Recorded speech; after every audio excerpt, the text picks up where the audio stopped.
Selamat siang, salam sejahtera bagi kita semua. Kami dari kelompok 10 ingin mempresentasikan hasil dari PPT kami yang berjudul Batubara.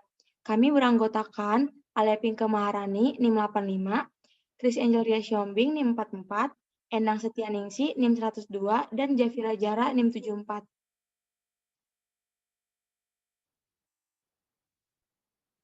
Selanjutnya, pada bagian pendahuluan akan dijelaskan oleh Saudari Endang. Batu bara. Saat ini, batu bara mewakili sekitar 70% dari sumber daya bahan bakar fosil di dunia. Selain itu, batu bara juga merupakan sumber daya yang lebih terdelokalisasi dengan biaya yang lebih rendah jika dibandingkan dengan bahan bakar fosil yang lainnya. Oleh karena itu, batu bara memiliki kemungkinan untuk tetap menjadi salah satu sumber utama energi primer untuk waktu yang lama. Batu bara ini dapat menjadi tenaga listrik.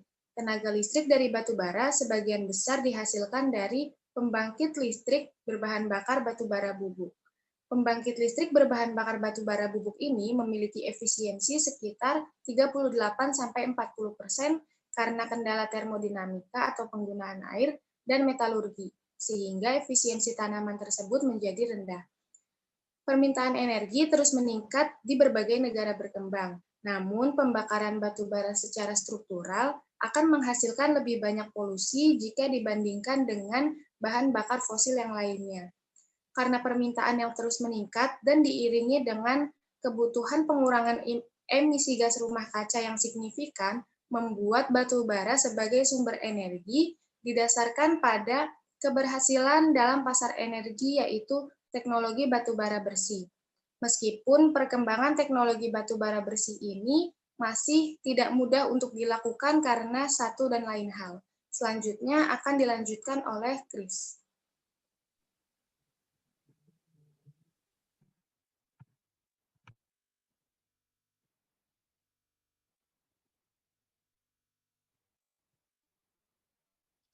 Batu bara menawarkan sumber daya energi fosil yang tersebar luas dan berlimpah, tersedia dengan harga yang stabil dari banyak pemasok internasional dan akan terus memainkan peran penting dalam kapasitas pembangkit baru. Jika keamanan dan keragaman pasokan tetap fundamental, bahan bakar fosil atau bahan bakar mineral itu sendiri adalah sumber daya alam yang mengandung hidrokarbon seperti batu bara, minyak bumi, dan gas alam. Bahan bakar fosil terbentuk karena adanya proses alamiah berupa pembusukan dari organisme yang mati ratusan juta tahun lalu, seperti dinosaurus, pepohonan, dan hampir semua makhluk hidup yang mati terendapkan di tanah. Namun, bahan bakar fosil termasuk jenis sumber daya alam yang tidak dapat diperbarui, sebab bahan bakar fosil ini terbentuk dari proses endapan dan penguraian makhluk hidup dan membutuhkan waktu jutaan tahun lamanya. Itulah sebabnya pemanfaatan dari bahan bakar ini harus dilakukan secara bijak dan bertanggung jawab. Penggunaan bahan bakar fosil yang telah berlangsung lama dari dulu hingga sekarang ini menyebabkan timbulnya masalah-masalah lingkungan. Oleh karena itu, diperlukan gerakan global menuju pembangkit energi terbaru, menggerakkan pengembang industri, dan mengganti kincir angin, tenaga air, dan juga pembakaran kayu atau pit untuk panas. Batu bara dapat menjadi elemen strategis dalam jangka menengah untuk pembangunan negara-negara miskin dan untuk mempertahankan tingkat kesejahteraan yang dapat diterima orang lain. Itu dikarenakan batu bara merupakan salah satu komoditas tambang yang menjadi andalan Indonesia, bahkan menjadi salah satu eksportir batu bara kenamaan di dunia. Batu bara adalah salah satu bahan bakar fosil yang terbentuk dari sisa tumbuhan dan sudah melalui proses pembatubaraan. Batu bara memang terkenal sebagai salah satu bahan bakar bagi pembangkit listrik serta adanya juga manfaat lainnya seperti batu bara bisa dimanfaatkan dengan melakukan konversi atau mengubah bentuk padatan batu bara menjadi bahan bakar berbentuk cair yang dikenal dengan nama likuifikasi ataupun menjadi bahan bakar berbentuk gas yang disebut dengan proses gasifikasi dapat juga sebagai pendukung dalam industri baja. Saat ini, 23% energi primer dunia berasal dari batu bara. Sekitar 36% listrik di dunia diproduksi dengan menggunakan batu bara. Demikian karena batu bara adalah bahan bakar utama untuk listrik di AS, Jerman, Cina, India, Afrika Selatan, Australia, dan sebagian besar Eropa. Pembangkit listrik tenaga batu bara adalah salah satu pembangkit listrik tertua yang beroperasi di dunia. Nah, kembali lagi kepada yang sempat kita singgung tadi, bahwa batu bara bahan bakar utama di banyak negara, bahkan negara maju. Jadi sejak dahulu sekalipun batu bara memang sudah beroperasi. Mengingat juga bahwa batu bara sumber daya alam yang banyak bisa didapatkan, walaupun lambat laun kapasitasnya berkurang. 70% baja dunia diproduksi oleh batu bara. Selanjutnya akan dijelaskan oleh Alia Pinke.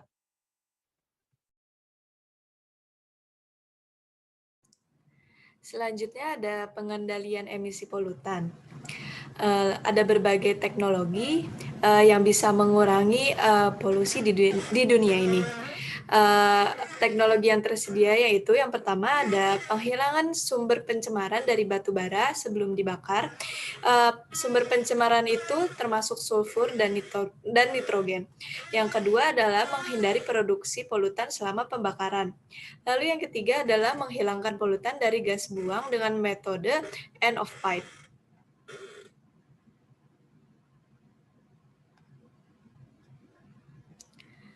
Lalu selanjutnya ada yang pertama ada kontrol nitrogen oksida. Nah, sumber utama pembentuk nitrogen oksida ini ada 3. Yang pertama karena pembakaran suhu tinggi. Yang kedua pembentukan nitrogen yang terikat dengan bahan bakar sehingga menjadi nitrogen oksida. Lalu yang ketiga adalah karena reaksi nitrogen dengan atmosfer.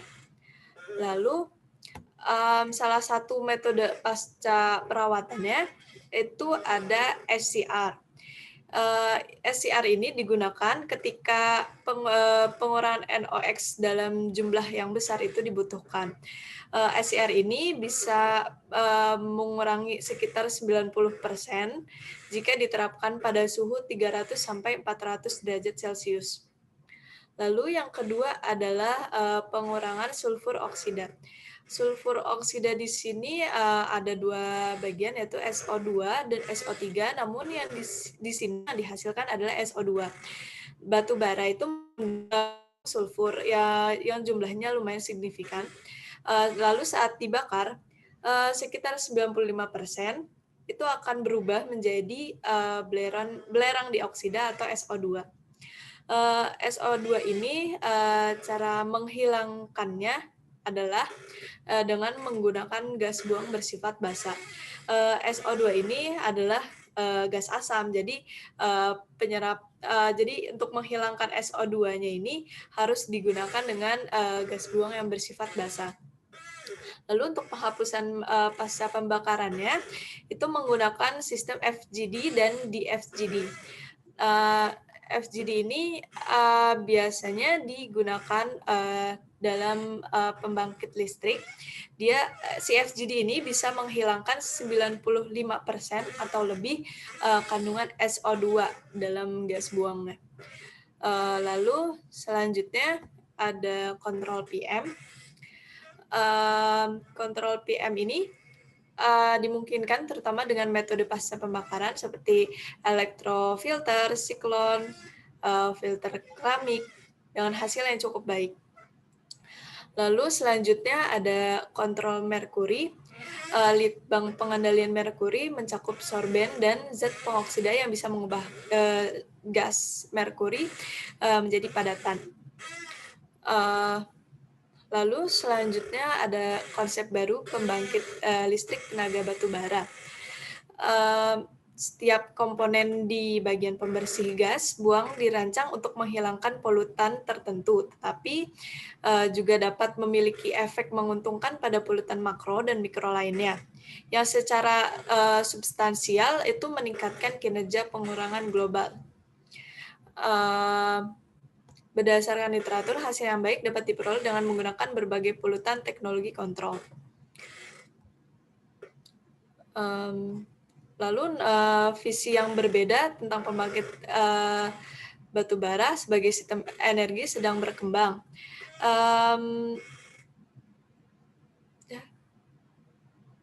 Next.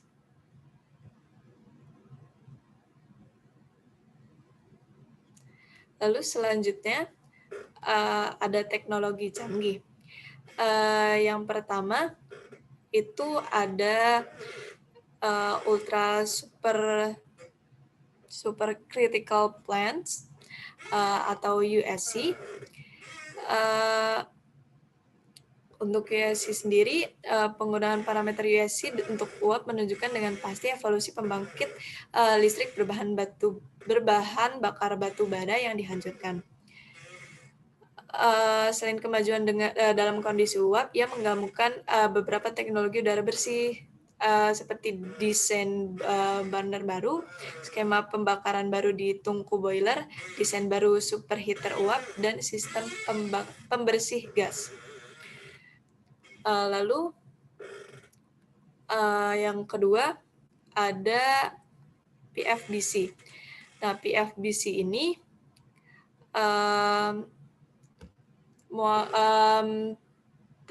mendapat perhatian besar sejak 1970-an.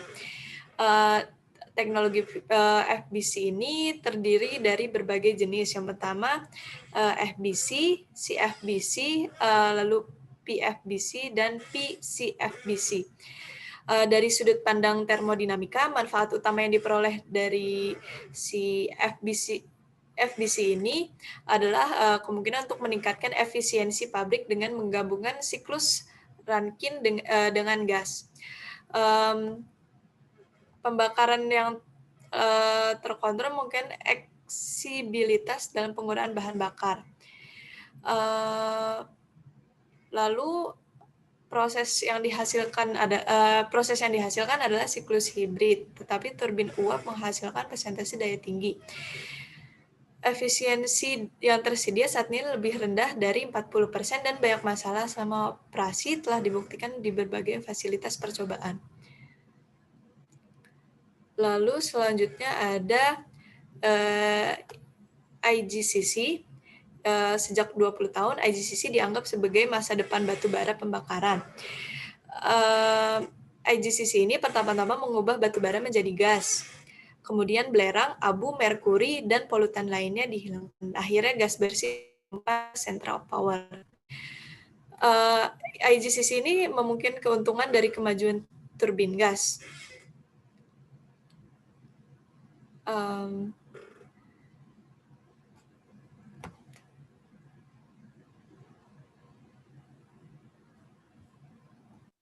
Selanjutnya ada tantangan masa depan teknologi batubara bersih.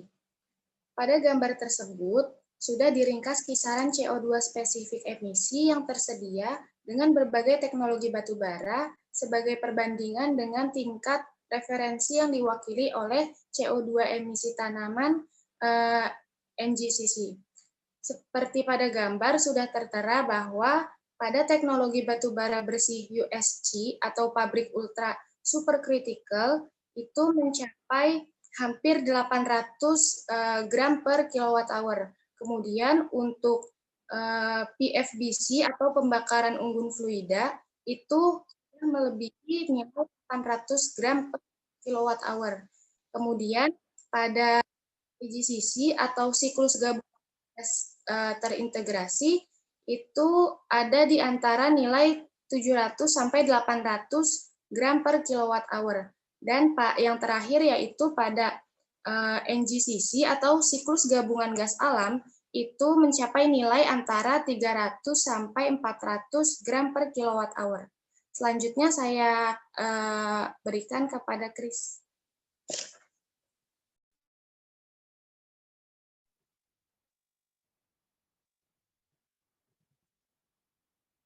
Nah, lalu penghitungan faktor emisi dari batu bara atau EFC. EFC sama dengan CR, yaitu yang biasa disebut tingkat konversi yang tepat, itu sekitar 0,2778, itu kasus MW dan KWH. Dikali CC, yaitu yang biasa disebut kandungan karbon batu bara, sekitar 60-90%, dikali CE, yaitu yang biasa disebut efisiensi pembakaran sekitar 0,9 sampai 0,95, lalu dikali 44 per HV yang biasa disebut nilai kalor bahan bakar itu sekitar 12 sampai 32 mJ per kg dikali 12. Selanjutnya akan dilanjutkan oleh Zafira.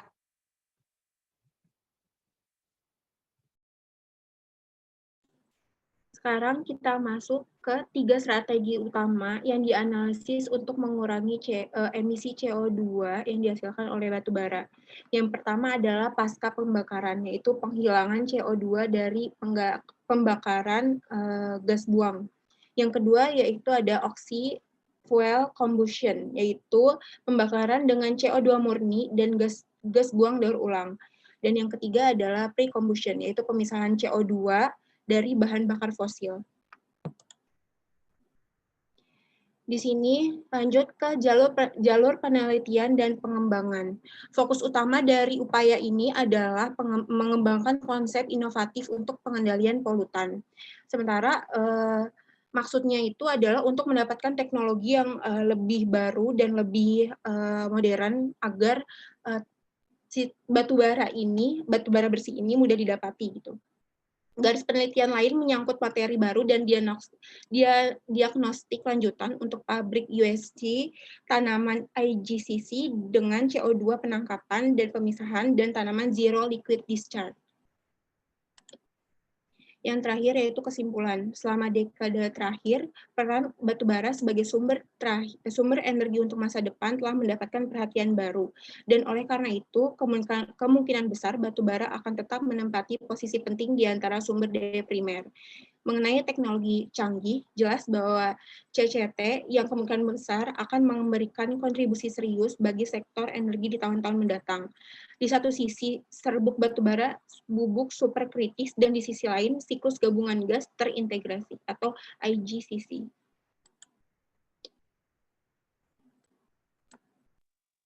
Baiklah, itulah akhir dari presentasi kelompok 10 kelompok kami.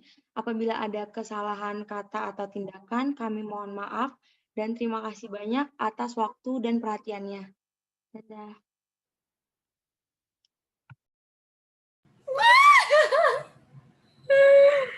Nice.